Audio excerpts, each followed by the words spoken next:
The house smelled like cedar and old curtains, the way it always had, the way it probably would for years after anyone who remembered her grandmother was gone. Miriam stood in the doorway of the kitchen for a long time after the funeral, not crying, just standing. The way you do when a place has always belonged to someone else, and suddenly, without ceremony, it belongs to you. The will had been read 3 days earlier at a law office that smelled like carpet adhesive and filtered air. A paralegal handed her a copy in a manila envelope. Her uncle Dennis sat across the small conference table, arms folded, already performing disagreement before a single word was spoken aloud. The attorney read it plainly. The house, the contents, the deed, left to Miriam. A savings account in a 2009 Buick, left to Dennis. And then, near the bottom, a single sentence that the attorney delivered in the same flat tone as everything else. Any beneficiary who contests the terms of this shall forfeit all inheritance granted herein. Dennis laughed. A short, dry sound, the kind that isn't really laughter. A piece of paper, he said, mostly to the room. Won't stop me. That house is mine. No one responded. The paralegal gathered her papers. Miriam put the envelope in her bag. She had not been close to her uncle the way people use that word loosely at funerals. They had shared holidays, shared a grandmother, shared the particular politeness of people who would not have chosen each other otherwise. He was 12 years older than her. He had grown up in that house. He had mowed the lawn for a decade, fixed the gutters, argued that proximity was a form of ownership. He was not wrong that he had loved the house.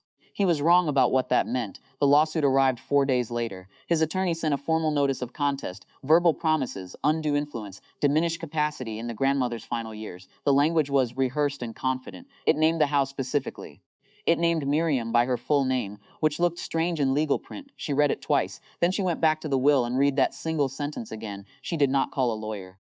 She called the estate attorney her grandmother had used, a woman named Patricia who had drawn up the original document and had, it turned out, anticipated exactly this. He filed, Patricia said, yesterday. A pause. Then it's already done. He triggered the clause. Miriam didn't say anything. The no contest provision is enforceable in this state under the current estate code. He was named as a beneficiary. He contested. The account and the vehicle revert to the estate, which means they pass to you as the sole remaining beneficiary. His attorney should have told him this before he filed. Maybe he did, Miriam said. Maybe, Patricia agreed. Some people don't listen. The hearing was not dramatic the way hearings are in films. It was a Tuesday morning in a county courtroom that was half full of other people waiting for other cases. Dennis arrived with his attorney, a man in a tan blazer who carried himself like he expected to be somewhere better by noon. Miriam brought a folder. Inside it, a copy of the will, Patricia's written analysis of the no contest clause, and the filed lawsuit which had by the act of its own existence already decided the outcome.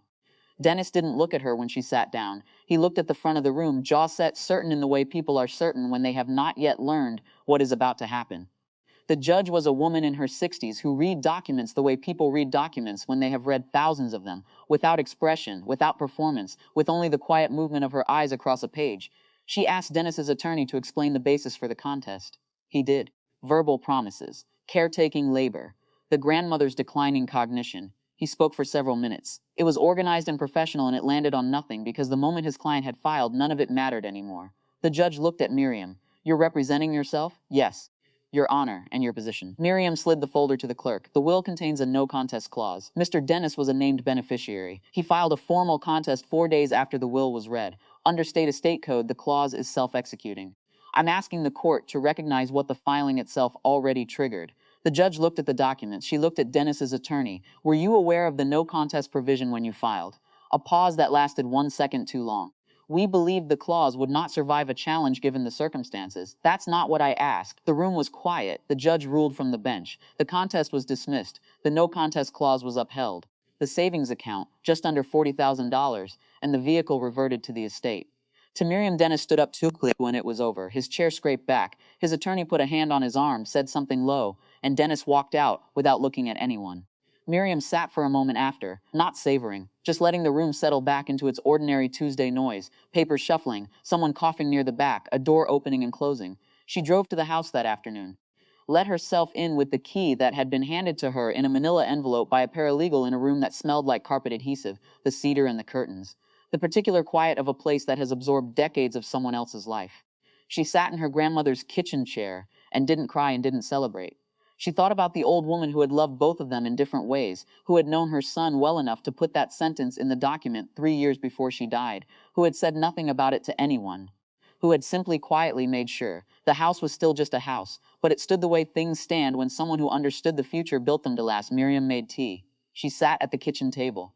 Outside, the light was already going.